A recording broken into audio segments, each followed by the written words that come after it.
On cool winter evenings over the moors of England, thousands of starlings come together to create something extraordinary.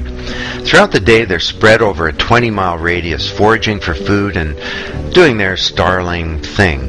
But at night, before they settle down to rest, the starlings put on one of the most spectacular shows in the natural world. It's called a murmuration, in reference to the beating of thousands of pairs of wings as the birds swirl together. And this dazzling display is not just for show. The murmuration protects the birds from predators. You can see a hawk in these videos that's singularly ineffective at preying on the birds who swarm together to chase it away. The murmuration also warms the birds for the night, and there's also an information exchange about good feeding areas. In fact, the birds behave according to a number of the operating principles analogous to those of the collaboration age. Kind of a murmuration macroeconomics, if you like. There's an interdependence and a kind of collaboration.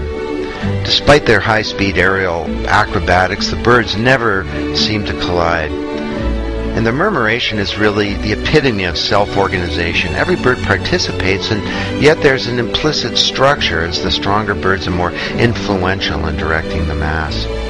Leadership within the group seems to change constantly and dynamically as individual birds somehow manage to take up the mantle. Now, this is not a collective intelligence or collective consciousness, of course, because individual birds are not intelligent or conscious.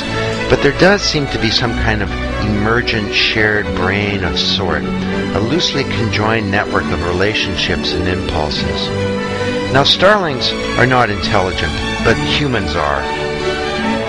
Anthony Williams and I wondered, is it possible that as everyone connects through the global digital platform, could we begin to share not only information, but also the capacity to remember, to process information, and to even think?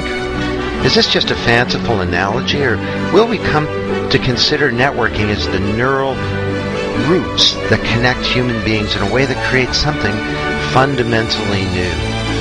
Arguably, it's now possible with modern technology for organizations and even societies to share a perspective and even some kind of consciousness, a state of being aware, of informed, of concerned or intentional. Could some kind of new consciousness and interconnectivity, the capacity to learn dynamically as organizations, be a key to rebuilding our failing institutions and using the web as a global platform for collaboration? If networking can speed up the metabolism of our collaboration and a new kind of shared thinking and learning, could this be applied within and between organizations to innovate better, to create prosperity, and to advance society?